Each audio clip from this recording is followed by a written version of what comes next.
Oke, bismillah. Assalamualaikum warahmatullahi wabarakatuh. Bismillahirrahmanirrahim. Alhamdulillahirabbil alamin. Wa bihi nasta'inu ala umurid dunya waddin.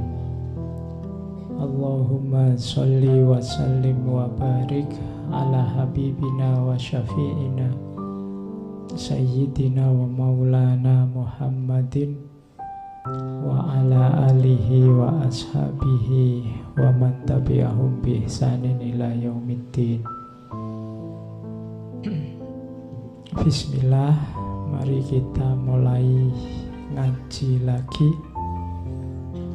Kali ini temanya tema sisipan. Harusnya bulan ini masih bulannya Yunani. Cuma ya capek ya kalau Yunani terus, saatnya pulang balik ke timur, mampir sebentar di Baghdad. Kita temui beliau Abu Nuwas, atau orang Indonesia lebih mudah mengucapkannya Abu Nawas. Kalau saya ngomong Abu Nawas, mungkin yang terbayang lucu-lucunya.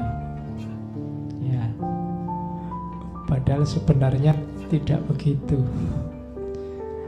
Ya, beliau memang termasuk orang yang cerdik, orang yang cerdas, orang yang pinter. Kategorinya kategori ulama, bahkan ada yang bilang sufi. Tapi sebenarnya aslinya tidak begitu. Beliau ini lebih dikenal sebagai penyair, sastrawan. Beliau punya gaya khas dalam dunia kepenyairan. Jadi pertama-tama itu. Cuma beliau ini nanti hidupnya zaman Harun al-Rashid, dan ini terkenal sekali karena kisah-kisah tentang Abu Nuwas dan Harun al-Rashid ini masuk ke 1001 Malam. Jadi justru terkenalnya dari situ, dikenal masyarakat dari situ. Cuma karena 1001 Malam ini buku cerita, orang kenalnya terus cerita-cerita lucunya. Padahal sebenarnya bagi yang meneliti Abu Nuwas ini, tokoh ini sangat kontroversial. Jadi tokoh ini dikenal tukang minum, kemudian main perempuan. Bahkan tidak cuma perempuan, kabarnya cowok cewek ya oke. Kamu tidak usah kaget, orangnya memang seperti itu. Dan beberapa kali keluar masuk penjara ya karena ulahnya. Meskipun ya dia memang cerdik, pinter, ilmu agamanya juga dalam. Tapi dia punya kekecewaan tertentu dalam hidupnya, punya hasrat, punya gairah tertentu yang hidupnya jadi kontroversial. Ada yang benci, ada yang suka, ada yang memuji, ada yang macam-macam. Pokoknya ini tokoh ini gaduh-gaduh. Tapi untuk dunia sastra pengaruhnya luar biasa. Meskipun nanti di akhir hidupnya dia juga mengalami pertobatan yang juga luar biasa. Sampai syairnya kamu hafalkan sampai hari ini. Oke, itu gambarnya Abu Nuwas, yang gambar Khalil Gibran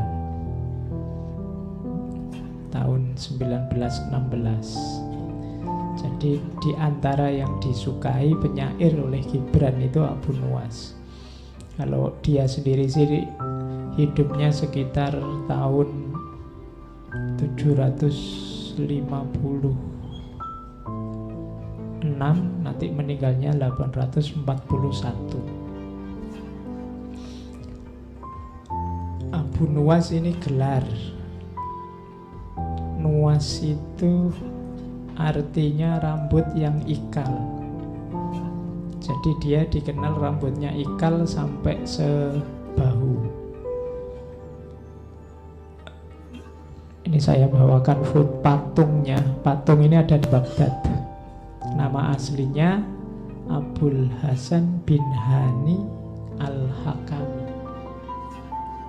Jadi Abu Ali Al-Hasan bin Hani Al-Hakami. Patungnya kan juga unik, dia megang cangkir. Itu mesti arahnya untuk minum-minum. Ya, jadi karena memang pokoknya hobinya minum. Sebelum tobat itu pokoknya favoritnya minum. Makanya nanti puisinya itu bikin genre khusus yang dikenal sebagai khomriyat. Jadi ya, jadi coba cariin yang belajar sastra, nanti ada genre puisi yang dikenal khomriyat. Itu pelopornya Abu Nuwas ini. Jadi puisi-puisi tentang khomer. Oke, jadi tidak harus dibayangkan lucu-lucu ya. Mungkin kamu tadi bayangin Abu Nuwas isinya ndagel dong, ndak ada malahan. Jadi isinya ada momen-momen serius memang dalam hidupnya yang dia tanggapi secara lucu. Misalnya ada cerita dia pernah pura-pura gila karena ndak mau ditunjuk jadi hakim atau qadhi. Dia ini pinter syariah. Ayahnya ini tentara zaman Marwan. Jadi ayahnya meninggal, maunya Harun al-Rasyid nanti yang meneruskan posisi ayahnya, dan rencananya mau diangkat jadi hakim itu si Abu Nuwas ini. Tapi biar nggak diangkat, jadi begitu ayahnya meninggal banyak orang layat, dia acting kayak orang gila. Jadi naik gedebok pisang itu dinaiki sambil nyanyi-nyanyi. Orang-orang merasa wah ini ditinggal mati bapaknya gila ini.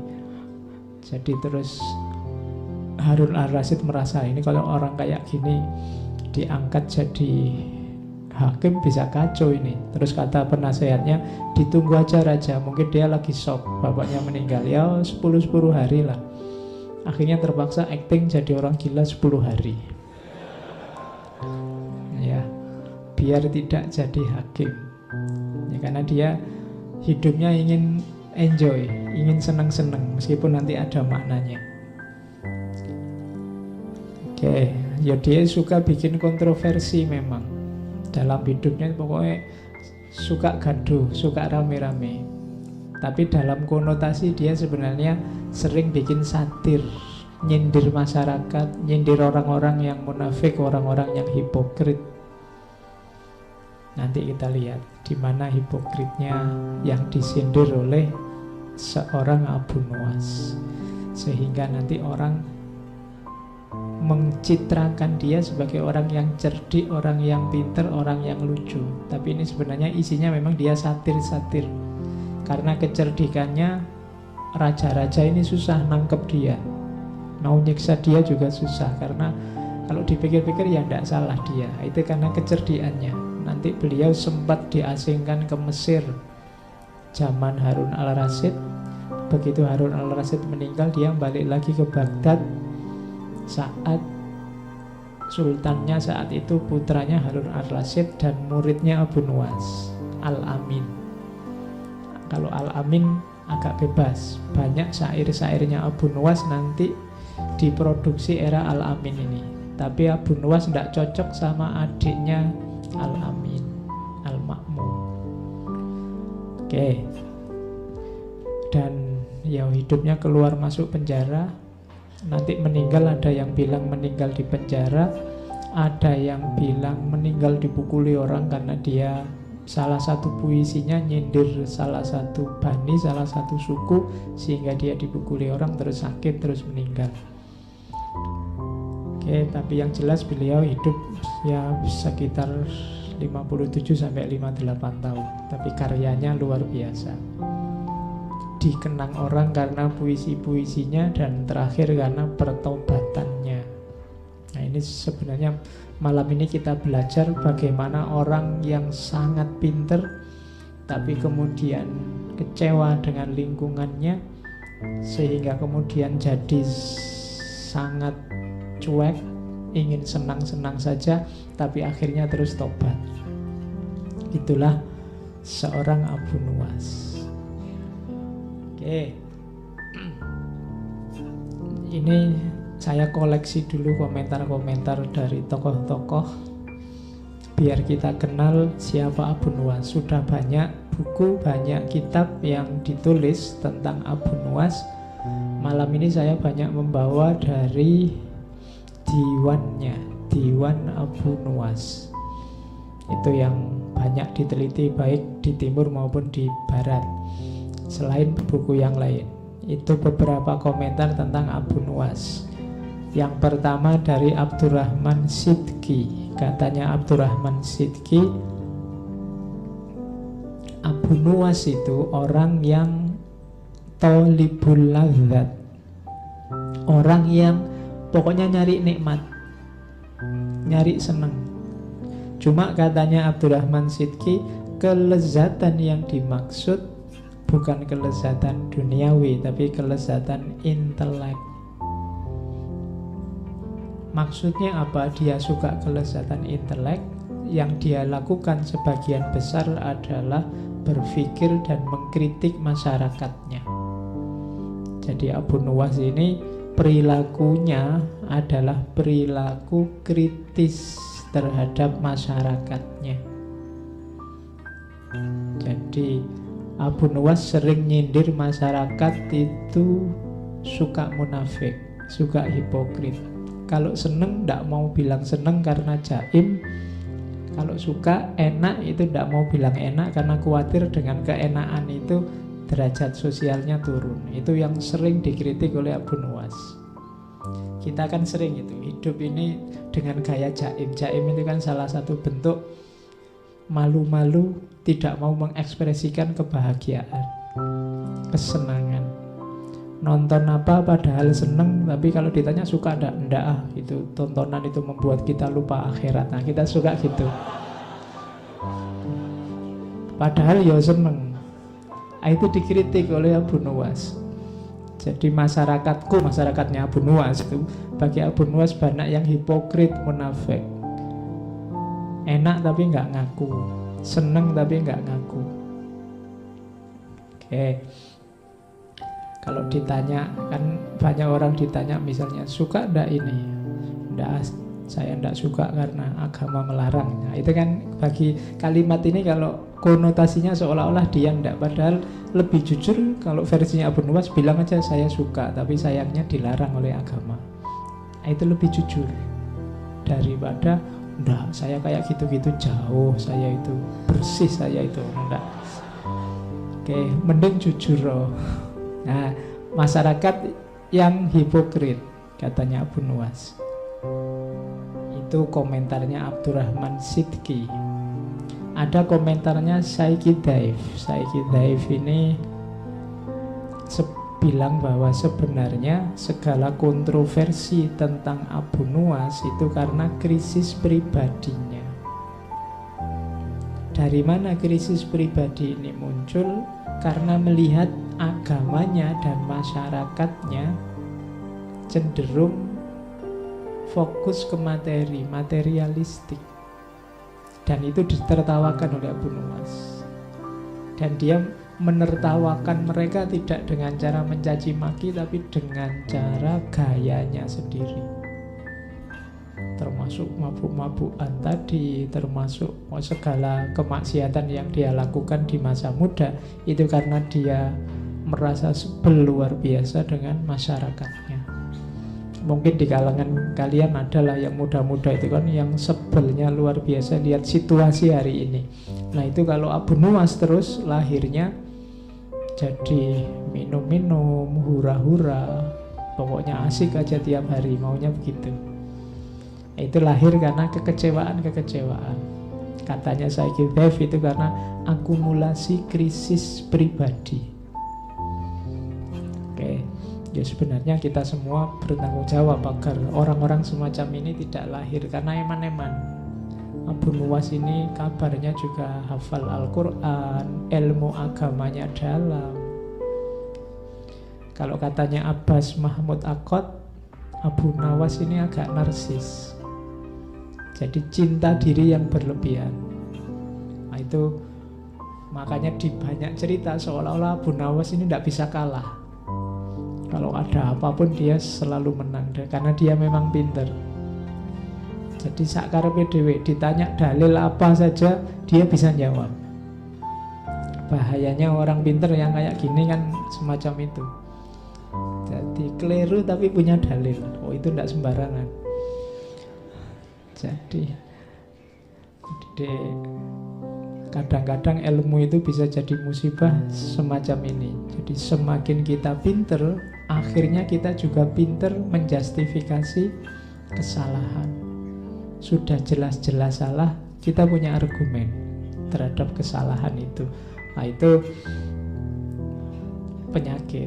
Sama katanya Abbas Mahmud Akkad tentang Abu Nawas ini narsis. Cuma karena dia pinter, dengan kepinterannya dia bisa membungkus segala cacat, segala kurangnya. Nanti di belakang dia malah mengkritik. Ketika dikritik orang kok mabuk terus, dia nanti pakai ayat. Nanti kita lihat. Ya. Jadi ketika dikritik orang dia bisa pakai ayat. Oke. Jadi itu komentarnya para ulama. Ada juga ini kalimatnya Ibnu Mu'taz dalam Tabaqatus Syu'ara. Katanya Ibnu Mu'taz, sebenarnya Abu Nawas itu seorang faqih yang pinter agama, berpikirnya terbuka, ilmunya banyak, hafalannya kuat, bahkan ilmu Al-Qur'annya dalam. Dia mengetahui nasih mansukh, mengetahui muhkam mutasyabih. Aslinya itu dia. Cuma ya kalah oleh nafsunya. Jadi orang itu ada ilmunya, ada nafsunya. Siapa yang menang, yang kalah akan mengabdi. Kalau yang menang ilmunya, ya nafsunya akan mendukung ilmu. Tapi kalau yang kalah nafsunya, yang menang nafsunya, ya ilmumu akan jadi pendukung nafsu.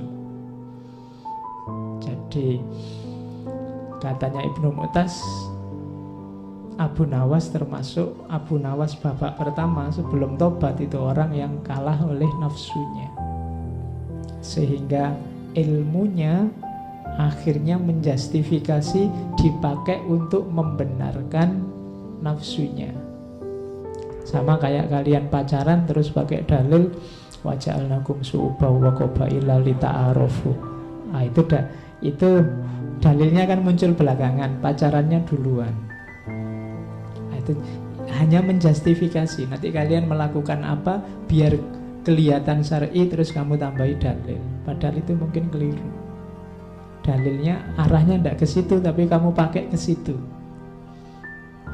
Nanti kan ada kasus, kapan itu saya baca, ada seorang suami yang memukuli istrinya. Dan dia pakai dalil, karena ada ayat yang memang kalau diterjemahkan letterlek apa adanya, suami itu bisa memukuli istri. Fa'idhuhunna wahjuruhunna fil madoji wadribuhunna, surat An-Nisa itu kan. Jadi suami bisa memukuli istri dengan dasar Al-Quran. Nah, ini nafsu sebenarnya kan ingin mukulnya duluan. Jadi terus baru nyari justifikasi belakangan. Nah, itu yang terjadi dengan Abu Nawas bagian awal nanti semacam itu. Meskipun Abu Nawas sendiri kalau ditanya, katanya Abu Nawas, demi Allah aku ini masih Islam, asli masih Islam ya syariat ya, cuma mabuk menghendakiku sehingga aku menerima beberapa kemuliaan, katanya Abu Nawas. Bukan aku yang ingin mabuk, tapi mabuklah yang ingin aku.